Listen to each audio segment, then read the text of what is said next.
ಓಂ ಶಾಂತಿ 25/12/2024 ಪ್ರಾರ್ಥ ಮುರಳಿ ಬಾಪ್ತಾದ ಮಧುಬನ. ಮಧುರ ಮಕ್ಕಳೇ, ಹೆಜ್ಜೆ ಹೆಜ್ಜೆಯಲ್ಲಿಯೂ ಶ್ರೀಮತದನುಸಾರ ನಡೆಯುವುದೇ ಅತ್ಯುತ್ತಮ ಚಾರ್ಟ್ ಆಗಿದೆ. ಯಾವ ಮಕ್ಕಳಿಗೆ ಶ್ರೀಮತದ ಬೆಲೆ ಇದೆಯೋ ಅವರು ಅವಶ್ಯವಾಗಿ ಮುರಳಿಯನ್ನು ಓದುತ್ತಾರೆ. ಪ್ರಶ್ನೆ: ನೀವು ಈಶ್ವರನ ಮಕ್ಕಳೊಂದಿಗೆ ಯಾವ ಪ್ರಶ್ನೆಯನ್ನು ಯಾರು ಕೇಳಲು ಸಾಧ್ಯವಿಲ್ಲ? ಉತ್ತರ: ನೀವು ಖುಷಿಯಾಗಿದ್ದೀರಾ ಎಂದು ನೀವು ಮಕ್ಕಳನ್ನು ಯಾರು ಕೇಳಲು ಸಾಧ್ಯವಿಲ್ಲ, ಏಕೆಂದರೆ ನೀವು ಹೇಳುತ್ತೀರಿ, ನಾವು ಸದಾ ಖುಷಿಯಾಗಿದ್ದೇವೆ. ಪರಬ್ರಹ್ಮದಲ್ಲಿರುವ ಪರಮಾತ್ಮನನ್ನು ಪಡೆಯುವ ಚಿಂತೆ ಇತ್ತು. ಅವರು ಸಿಕ್ಕಿಬಿಟ್ಟರೆಂದ ಮೇಲೆ ಇನ್ಯಾವ ಮಾತಿನ ಚಿಂತೆ ಮಾಡಬೇಕು? ನೀವು ಬಲೆ ರೋಗಿಯಾಗಿದ್ದರೂ ಸಹ ನಾವು ಪ್ರಸನ್ನರಾಗಿದ್ದೇವೆ ಎಂದು ಹೇಳುತ್ತೇವೆ. ಈಶ್ವರನ ಮಕ್ಕಳಿಗೆ ಯಾವುದೇ ಮಾತಿನ ಚಿಂತೆ ಇಲ್ಲ.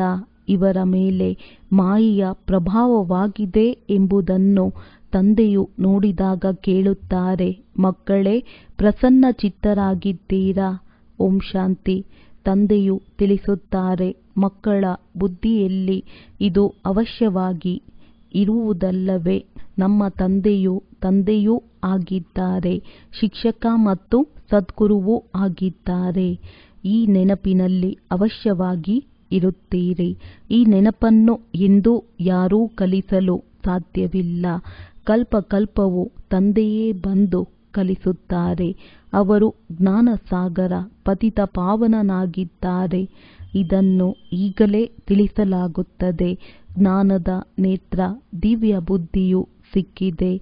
ಬಲೆ ಮಕ್ಕಳು ತಿಳಿದುಕೊಂಡಿರುತ್ತೀರಿ, ಆದರೆ ತಂದೆಯನ್ನೇ ಮರೆತು ಹೋಗುತ್ತೀರೆಂದರೆ ಶಿಕ್ಷಕ ಮತ್ತು ಸದ್ಗುರು ಹೇಗೆ ನೆನಪಿಗೆ ಬರುವರು? ಮಾಯೆಯು ಬಹಳ ಪ್ರಬಲವಾಗಿದೆ. ಅದು ತಂದೆಯ 3 ರೂಪಗಳನ್ನೇ ಮರೆಸಿಬಿಡುತ್ತದೆ. ನಾವು ಸೋತು ಹೋದೆವೆಂದು ಹೇಳುತ್ತಾರೆ. ಹಾಗೆ ನೋಡಿದರೆ ಹೆಜ್ಜೆ ಹೆಜ್ಜೆಯಲ್ಲಿ ಪದಮದಷ್ಟು ಸಂಪಾದನೆ ಇದೆ. ಆದರೆ ಸೋಲನ್ನನುಭವಿಸಿದರೆ ಪದಮದಷ್ಟು ಹೇಗಾಗುತ್ತದೆ? ದೇವತೆಗಳಿಗೆ ಪದಮದ ಚಿಹ್ನೆಯನ್ನು ತೋರಿಸುತ್ತಾರೆ. ಇದು ಈಶ್ವರನ ವಿದ್ಯೆಯಾಗಿದೆ. ಈ ರೀತಿ ಮನುಷ್ಯರ ವಿದ್ಯೆ ಎಂದೂ ಇರಲು ಸಾಧ್ಯವಿಲ್ಲ. ಬಲೆ ದೇವತೆಗಳ ಮಹಿಮೆ ಮಾಡಲಾಗುತ್ತದೆ. ಆದರೂ ಸಹ ಸರ್ವಶ್ರೇಷ್ಠರು ಒಬ್ಬರೇ ತಂದೆಯಾಗಿದ್ದಾರೆ. ಬಾಕಿ ದೇವತೆಗಳ ಮಹಿಮೆ ಏನಾಗಿದೆ? ಇಂದು ಕನಿಷ್ಠರು, ನಾಳೆ ರಾಜರು. ಈಗ ನೀವು ಪುರುಷಾರ್ಥ ಮಾಡಿ ಇಂತಹ ದೇವತೆಗಳಾಗುತ್ತಿದ್ದೀರಿ. ನಿಮಗೆ ತಿಳಿದಿದೆ, ಈ ಪುರುಷಾರ್ಥದಲ್ಲಿ ಅನೇಕರು ಅನುತ್ತೀರ್ಣರಾಗುತ್ತಾರೆ. ಜ್ಞಾನವಂತೂ ಬಹಳ ಸಹಜ. ಆದರೂ ಸಹ ಇದರಲ್ಲಿ ಕೆಲವರೇ ಉತ್ತೀರ್ಣರಾಗುತ್ತಾರೆ. ಏಕೆ? ಮಾಯೆಯು ಪದೇ ಪದೇ ಮರೆಸಿಬಿಡುತ್ತದೆ.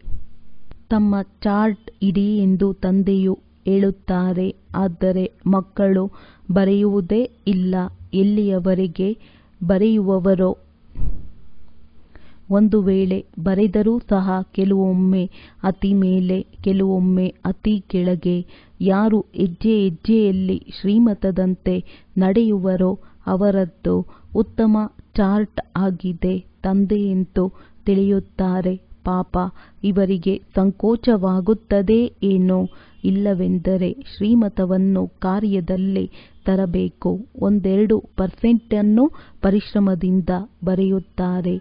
ಶ್ರೀಮತದ ಪ್ರತಿ ಅಷ್ಟೊಂದು ಬೆಲೆಯಿಲ್ಲ. ಮುರಳಿ ಸಿಕ್ಕಿದರೂ ಸಹ ಓದುವುದಿಲ್ಲ.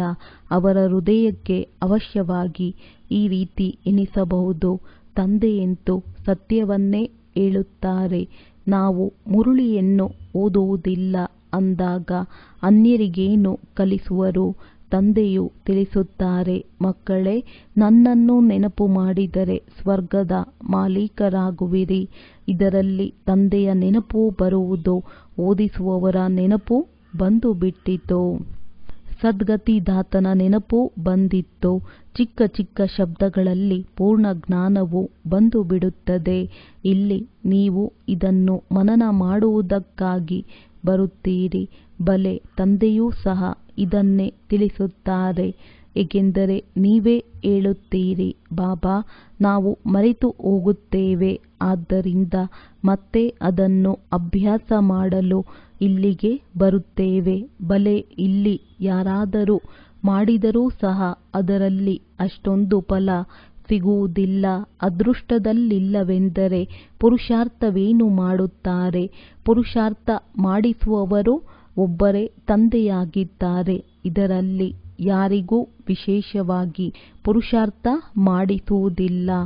ಆ ವಿದ್ಯೆಯಲ್ಲಂತೂ ಇನ್ನೂ ಹೆಚ್ಚಿನದಾಗಿ ಓದಿಸಲು ಶಿಕ್ಷಕರನ್ನು ಕರೆಯುತ್ತಾರೆ. ಇಲ್ಲಂತೂ ಅದೃಷ್ಟವನ್ನು ರೂಪಿಸಲು ತಂದೆಯು ಎಲ್ಲರಿಗೆ ಏಕರಸವಾಗಿ ಓದಿಸುತ್ತಾರೆ. ಒಬ್ಬೊಬ್ಬರಿಗೂ ಬೇರೆ ಬೇರೆಯಾಗಿ ಕೂರಿಸಿ ಓದಿಸಲು ಎಷ್ಟೊಂದು ಮಂದಿ ಮಕ್ಕಳಿದ್ದಾರೆ. ಲೌಕಿಕ ವಿದ್ಯೆಯಲ್ಲಿ ಯಾರಾದರೂ ಹಿರಿಯ ವ್ಯಕ್ತಿಗಳ ಮಕ್ಕಳಿದ್ದರೆ ಅವರು ಕರೆಸಿ ಇನ್ನೂ ಹೆಚ್ಚಿನದಾಗಿ ಓದಿಸಲು ಹೇಳುತ್ತಾರೆ. ಶಿಕ್ಷಕರಿಗೆ ತಿಳಿದಿರುತ್ತದೆ ಇವರು ಬಹಳ ಮಂದಬುದ್ಧಿಯವರಾಗಿದ್ದಾರೆ, ಆದ್ದರಿಂದ ಓದಿಸಿ ಅವರನ್ನು ಯೋಗ್ಯರನ್ನಾಗಿ ಮಾಡುತ್ತಾರೆ. ಆದರೆ ಈ ಶಿಕ್ಷಕರು ಹಾಗೆ ಮಾಡುವುದಿಲ್ಲ. ಇವರು ಎಲ್ಲರಿಗೂ ಒಂದೇ ಸಮನಾಗಿ ಓದಿಸುತ್ತಾರೆ. ಹೆಚ್ಚಿನ ಪುರುಷಾರ್ಥವೆಂದರೆ ಶಿಕ್ಷಕರು ಸ್ವಲ್ಪ ಕೃಪೆ ತೋರುತ್ತಾರೆ. ಬಲೆ ಹಣವನ್ನು ತೆಗೆದುಕೊಂಡು ವಿಶೇಷ ಸಮಯ ಕೊಟ್ಟು ಓದಿಸುತ್ತಾರೆ. ಇದರಿಂದ ಅವರು ಹೆಚ್ಚಿನದಾಗಿ ಓದಿ ಬುದ್ಧಿವಂತರಾಗುತ್ತಾರೆ. ಆದರೆ ಇಲ್ಲಿ ತಂದೆಯು ಎಲ್ಲರಿಗೆ ಒಂದೇ ಮಹಾಮಂತ್ರವನ್ನು ಕೊಡುತ್ತಾರೆ, ಮನ್ಮನಾಭವ. ತಂದೆಯೊಬ್ಬರೇ ಪತಿತ ಪಾವನನಾಗಿದ್ದಾರೆ. ಅವರ ನೆನಪಿನಿಂದಲೇ ಪಾವನರಾಗುತ್ತೇವೆ. ಅದು ನೀವು ಮಕ್ಕಳ ಕೈಯಲ್ಲಿಯೇ ಇದೆ. ಎಷ್ಟು ನೆನಪು ಮಾಡುವಿರೋ ಅಷ್ಟು ಪಾವನರಾಗುವಿರಿ. ಎಲ್ಲವೂ ಪ್ರತಿಯೊಬ್ಬರ ಪುರುಷಾರ್ಥದ ಮೇಲೆ ಆಧಾರಿತವಾಗಿದೆ. ಅವರಂತೂ ತೀರ್ಥಯಾತ್ರೆ ಮಾಡಲು ಒಬ್ಬರು ಇನ್ನೊಬ್ಬರನ್ನು ನೋಡಿಯಾದರೂ ಹೋಗುತ್ತಾರೆ. ನೀವು ಮಕ್ಕಳೂ ಸಹ ಬಹಳಷ್ಟು ಯಾತ್ರೆ ಮಾಡಿದ್ದೀರಿ. ಅದರಿಂದೇನಾಯಿತು? ಕೆಳಗಿಳಿಯುತ್ತಲೇ ಹೋಗುತ್ತೀರಿ. ಯಾತ್ರೆಯು ಏತಕ್ಕಾಗಿ ಬೇಕು? ಇದರಿಂದ ಏನು ಸಿಗುತ್ತದೆ ಎಂಬುದೇನು ತಿಳಿದಿರಲಿಲ್ಲ. ಈಗ ನಿಮ್ಮದ್ದು ನೆನಪಿನ ಯಾತ್ರೆಯಾಗಿದೆ. ಶಬ್ದವು ಒಂದೇ ಆಗಿದೆ, ಮನ್ಮನಾಭವ. ನಿಮ್ಮ ಈ ಯಾತ್ರೆಯು ಅನಾದಿಯಾಗಿದೆ. ನಾವು ಈ ಯಾತ್ರೆಯನ್ನು ಅನಾದಿ ಕಾಲದಿಂದ ಮಾಡುತ್ತಾ ಬಂದಿದ್ದೇವೆ ಎಂದು ಅವರು ಸಹ ಹೇಳುತ್ತಾರೆ. ನೀವೀಗ ಜ್ಞಾನ ಸಹಿತವಾಗಿ ಹೇಳುತ್ತೀರಿ, ನಾವು ಕಲ್ಪಕಲ್ಪವೂ ಈ ಯಾತ್ರೆಯನ್ನು ಮಾಡುತ್ತೇವೆ. ಸ್ವಯಂ ತಂದೆಯೇ ಬಂದು ಈ ಯಾತ್ರೆಯನ್ನು ಕಲಿಸುತ್ತಾರೆ. ಆ ತೀರ್ಥಯಾತ್ರೆಗಳಲ್ಲಿ ಎಷ್ಟೊಂದು ಪರಿಶ್ರಮ ಪಡುತ್ತಾರೆ, ಎಷ್ಟು ಕಷ್ಟವಿರುತ್ತದೆ, ಸದ್ದು ಗದ್ದಲವಿರುತ್ತದೆ. ಈ ಯಾತ್ರೆಯು ಸಂಪೂರ್ಣ ಶಾಂತಿಯದ್ದಾಗಿದೆ. ಒಬ್ಬ ತಂದೆಯನ್ನೇ ನೆನಪು ಮಾಡಬೇಕಾಗಿದೆ. ಇದರಿಂದಲೇ ಪಾವನರಾಗಬೇಕು. ತಂದೆಯು ನಿಮಗೆ ಈ ಸತ್ಯವಾದ ಆತ್ಮಿಕ ಯಾತ್ರೆಯನ್ನು ಕಲಿಸಿದ್ದಾರೆ. ಆ ತೀರ್ಥಯಾತ್ರೆಗಳನ್ನು ಜನ್ಮ ಜನ್ಮಾಂತರದಿಂದ ಮಾಡುತ್ತಲೇ ಇದ್ದೀರಿ. ಆದರೂ ಸಹ 4 ಕಡೆ ಅಲೆದಾಡಿದರೂ ಭಗವಂತನಿಂದ ದೂರ ಉಳಿದೆವೆಂದು ಆಡುತ್ತಾರೆ. ಯಾತ್ರೆಯಿಂದ ಬಂದು ಮತ್ತೆ ವಿಕಾರಗಳಲ್ಲಿ ಬೀಳುತ್ತಾರೆಂದರೆ ಏನು ಲಾಭ? ಈಗ ನೀವು ತಿಳಿದುಕೊಂಡಿದ್ದೀರಿ, ಇದು ಪುರುಷೋತ್ತಮ ಸಂಗಮ ಯುಗವಾಗಿದೆ. ಈಗ ತಂದೆಯೂ ಬಂದಿದ್ದಾರೆ. ತಂದೆಯು ಬಂದಿದ್ದಾರೆಂಬ ಮಾತನ್ನು ಕೊನೆಗೊಂದು ದಿನ ಎಲ್ಲರೂ ತಿಳಿದುಕೊಳ್ಳುತ್ತಾರೆ. ಭಗವಂತನು ಕೊನೆಗೂ ಹೇಗೆ ಸಿಗುವರು ಎಂದು ಯಾರೂ ತಿಳಿದುಕೊಂಡಿಲ್ಲ. ನಾಯಿ ಬೆಕ್ಕಿನಲ್ಲಿ ಸಿಗುವರೆಂದು ಕೆಲವರು ತಿಳಿಯುತ್ತಾರೆ. ಇವೆಲ್ಲದರಲ್ಲಿ ಭಗವಂತನು ಸಿಗುವರೆ? ಎಷ್ಟೊಂದು ಅಸತ್ಯವಿದೆ. ಅಸತ್ಯವನ್ನೇ ತಿನ್ನುವುದು, ಅಸತ್ಯವನ್ನೇ ಕುಡಿಯುವುದು, ಅಸತ್ಯದಲ್ಲಿಯೇ ರಾತ್ರಿಯನ್ನು ಕಳೆಯುತ್ತಾರೆ. ಆದ್ದರಿಂದ ಇದು ಅಸತ್ಯ ಖಂಡವಾಗಿದೆ. ಸ್ವರ್ಗಕ್ಕೆ ಸತ್ಯ ಖಂಡವೆಂದು ಹೇಳಲಾಗುತ್ತದೆ. ಭಾರತವೇ ಸ್ವರ್ಗವಾಗಿತ್ತು. ಸ್ವರ್ಗದಲ್ಲಿ ಎಲ್ಲ ಭಾರತವಾಸಿಗಳಿದ್ದರು. ಇಂದು ಅದೇ ಭಾರತವಾಸಿಗಳು ನರಕದಲ್ಲಿದ್ದಾರೆ. ಇದನ್ನಂತೂ ನೀವು ಮಧುರಾತಿ ಮಧುರ ಮಕ್ಕಳು ತಿಳಿದುಕೊಂಡಿದ್ದೀರಿ. ನಾವು ತಂದೆಯಿಂದ ಶ್ರೀಮತವನ್ನು ತೆಗೆದುಕೊಂಡು ಭಾರತವನ್ನು ಪುನಃ ಸ್ವರ್ಗವನ್ನಾಗಿ ಮಾಡುತ್ತಿದ್ದೇವೆ. ಆ ಸಮಯದ ಭಾರತದಲ್ಲಿ ಮತ್ಯಾರೂ ಇರುವುದಿಲ್ಲ. ಇಡೀ ವಿಶ್ವವು ಪವಿತ್ರವಾಗಿ ಬಿಡುತ್ತದೆ. ಈಗಂತೂ ಅನೇಕ ಧರ್ಮಗಳಿವೆ. ತಂದೆಯು ಇಡೀ ವೃಕ್ಷದ ಜ್ಞಾನವನ್ನು ತಿಳಿಸುತ್ತಾರೆ. ನಿಮಗೆ ಪುನಃ ಸ್ಮೃತಿ ತರಿಸುತ್ತಾರೆ. ನೀವೇ ದೇವತೆಗಳಾಗಿದ್ದೀರಿ. ನಂತರ ವೈಶ್ಯ ಶೂದ್ರರಾದಿರಿ. ಈಗ ನೀವು ಬ್ರಾಹ್ಮಣರಾಗಿದ್ದೀರಿ. ಈ ಶಬ್ದವನ್ನು ಎಂದಾದರೂ ಯಾವುದೇ ಸಾಧು ಸನ್ಯಾಸಿ ವಿದ್ವಾನರ ಮೂಲಕ ಕೇಳಿದ್ದೀರಾ? ಈ ಅಂಸೋ ಇದರ ಅರ್ಥವನ್ನು ತಂದೆಯು ಎಷ್ಟು ಸಹಜವಾಗಿ ತಿಳಿಸುತ್ತಾರೆ. ಅಂಸೋ ಎಂದರೆ ನಾನು ಆತ್ಮ, ಈಗೀಗೆ ಚಕ್ರವನ್ನು ಸುತ್ತುತ್ತೇನೆ. ಇದಕ್ಕೆ ಅವರು ನಾನಾತ್ಮನೇ ಪರಮಾತ್ಮ, ಪರಮಾತ್ಮನೇ ಆತ್ಮನೆಂದು ಹೇಳುತ್ತಾರೆ. ಅಂಸೋನ ಅರ್ಥವನ್ನು ಯಥಾರ್ಥವಾಗಿ ತಿಳಿದುಕೊಂಡಿರುವವರು ಒಬ್ಬರೂ ಇಲ್ಲ. ತಂದೆಯು ತಿಳಿಸುತ್ತಾರೆ, ಈ ಅಂಸೋನ ಮಂತ್ರವು ಸದಾ ಬುದ್ಧಿಯಲ್ಲಿ ನೆನಪಿರಬೇಕು. ಇಲ್ಲವೆಂದರೆ ಹೇಗೆ ಚಕ್ರವರ್ತಿ ರಾಜರಾಗುತ್ತೀರಿ? ಮನುಷ್ಯರಂತೂ 84 ಜನ್ಮಗಳ ಚಕ್ರದ ಅರ್ಥವನ್ನು ತಿಳಿದುಕೊಂಡಿಲ್ಲ. ಭಾರತದ ಉತ್ಥಾನ ಮತ್ತು ಪತನದ ಗಾಯನವಿದೆ. ಸತೋ ಪ್ರಧಾನ, ಸತೋ ರಜೋ ತಮೋ, ಸೂರ್ಯವಂಶಿ ಚಂದ್ರವಂಶಿ. ಈಗ ನೀವು ಮಕ್ಕಳಿಗೆ ಎಲ್ಲವೂ ಅರ್ಥವಾಗಿದೆ. ತಂದೆ ಬೀಜರೂಪನೆಂದು ಜ್ಞಾನಸಾಗರನೆಂದು ಹೇಳಲಾಗುತ್ತದೆ. ಅವರು ಈ ಸೃಷ್ಟಿ ಚಕ್ರದಲ್ಲಿ ಬರುವುದಿಲ್ಲ. ನಾನಾತ್ಮನೇ ಪರಮಾತ್ಮನಾಗಿ ಬಿಡುತ್ತೇನೆಂದಲ್ಲ.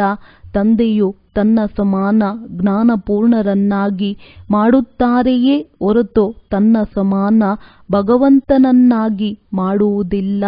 ಈ ಮಾತುಗಳನ್ನು ಬಹಳ ಚೆನ್ನಾಗಿ ಅರಿತುಕೊಳ್ಳಬೇಕು. ಆಗಲೇ ಬುದ್ಧಿಯು ಕೆಲಸ ಮಾಡುತ್ತದೆ. ನೀವು ಬುದ್ಧಿಯಿಂದ ನಾವು ಹೇಗೆ 84 ಜನ್ಮಗಳ ಚಕ್ರದಲ್ಲಿ ಬರುತ್ತೇವೆಂಬುದನ್ನು ಅರಿತುಕೊಳ್ಳಬಹುದು. ಇದರಲ್ಲಿ ಸಮಯ, ವರ್ಣ, ವಂಶಾವಳಿ ಎಲ್ಲವೂ ಬಂದು ಬಿಡುತ್ತದೆ. ಈ ಜ್ಞಾನದಿಂದಲೇ ಶ್ರೇಷ್ಠಾತಿ ಶ್ರೇಷ್ಠರಾಗುತ್ತೀರಿ. ತಮ್ಮಲ್ಲಿ ಜ್ಞಾನವಿದ್ದರೆ ಅನ್ಯರಿಗೂ ಕೊಡುವಿರಿ. ಆ ಶಾಲೆಗಳಲ್ಲಿ ಪರೀಕ್ಷೆಯಾದಾಗ ಪ್ರಶ್ನೆ ಪತ್ರಿಕೆಯನ್ನು ಬರೆಸುತ್ತಾರೆ. ಪತ್ರಿಕೆಗಳು ವಿದೇಶದಿಂದ ಬರುತ್ತವೆ. ಯಾರು ವಿದೇಶದಲ್ಲಿ ಓದುವರೋ ಅವರಲ್ಲಿಯೂ ಬಹಳ ದೊಡ್ಡ ಶಿಕ್ಷಣ ಮಂತ್ರಿ ಇದ್ದರೆ ಅವರು ಇದನ್ನು ಪರಿಶೀಲಿಸುತ್ತಾರೆ.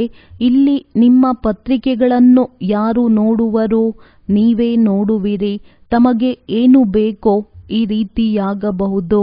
ಓದಿ ತಂದೆಯಿಂದ ಯಾವ ಪದವಿ ಬೇಕೋ ಅದನ್ನು ಪಡೆದುಕೊಳ್ಳಿ.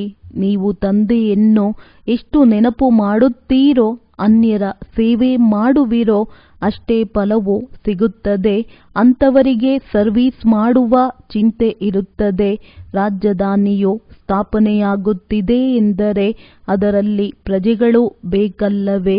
ಅಲ್ಲಿ ಮಂತ್ರಿ ಮೊದಲಾದವರ ಅವಶ್ಯಕತೆ ಇರುವುದಿಲ್ಲ. ಇಲ್ಲಿ ಯಾವಾಗ ಬುದ್ಧಿಯು ಕಡಿಮೆಯಾಗುತ್ತದೆಯೋ ಆಗ ಮಂತ್ರಿಯ ಅವಶ್ಯಕತೆ ಇರುವುದು. ಇಲ್ಲಿ ತಂದೆಯ ಬಳಿಯೂ ಸಹ ಕೆಲವರು ಸಲಹೆ ತೆಗೆದುಕೊಳ್ಳಲು ಬರುತ್ತಾರೆ. ಬಾಬಾ, ನಮ್ಮ ಬಳಿ ಹಣವಿದೆ, ಇದನ್ನು ಏನು ಮಾಡುವುದು? ವ್ಯಾಪಾರವನ್ನು ಹೇಗೆ ಮಾಡುವುದು? ಅದಕ್ಕೆ ತಂದೆಯು ತಿಳಿಸುತ್ತಾರೆ, ಈ ಪ್ರಪಂಚದ ವ್ಯಾಪಾರ ಇತ್ಯಾದಿಗಳ ಮಾತನ್ನು ಇಲ್ಲಿಗೆ ತರಬೇಡಿ. ಯಾರಾದರೂ ಹೃದಯ ವಿದೀರ್ಣರಾದರೆ ಅವರಿಗೆ ಧೈರ್ಯವನ್ನು ಕೊಡುವುದಕ್ಕಾಗಿ ತಿಳಿಸುತ್ತೇವೆ. ಆದರೆ ಇದು ನನ್ನ ಕರ್ತವ್ಯವಲ್ಲ. ನಿಮ್ಮನ್ನು ಪತಿತರಿಂದ ಪಾವನರನ್ನಾಗಿ ಮಾಡಿ ವಿಶ್ವದ ಮಾಲೀಕರನ್ನಾಗಿ ಮಾಡುವ ಕರ್ತವ್ಯವು ನನ್ನದಾಗಿದೆ. ನೀವು ತಂದೆಯಿಂದ ಸದಾ ಶ್ರೀಮತವನ್ನು ತೆಗೆದುಕೊಳ್ಳುತ್ತಿರಬೇಕು. ಈಗಂತೂ ಎಲ್ಲರದ್ದು ಆಸುರಿ ಮತವಾಗಿದೆ. ಸ್ವರ್ಗವು ಸುಖಧಾಮವಾಗಿದೆ. ಅಲ್ಲಿ ಎಂದೂ ನೀವು ಖುಷಿಯಾಗಿದ್ದೀರಾ? ಆರೋಗ್ಯವು ಸರಿಯಾಗಿದೆಯೇ ಎಂದು ಕೇಳುವುದಿಲ್ಲ.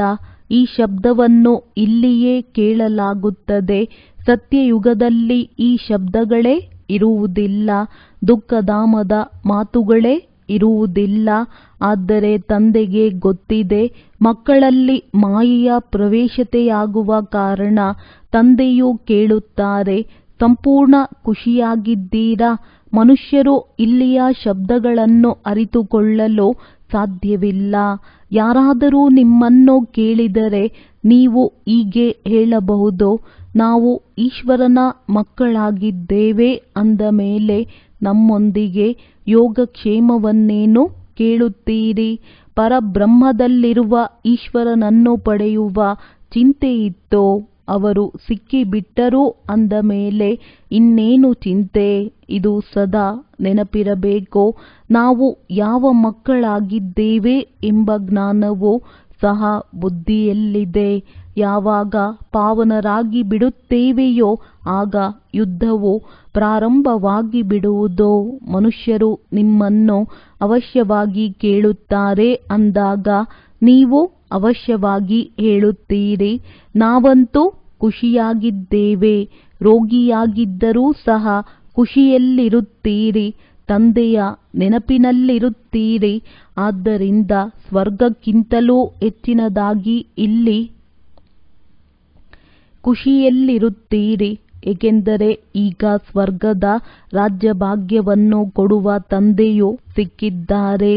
ನಮ್ಮನ್ನು ಎಷ್ಟೊಂದು ಯೋಗ್ಯರನ್ನಾಗಿ ಮಾಡುತ್ತಾರೆ. ಅಂದ ಮೇಲೆ ನಮಗೇನು ಚಿಂತೆ?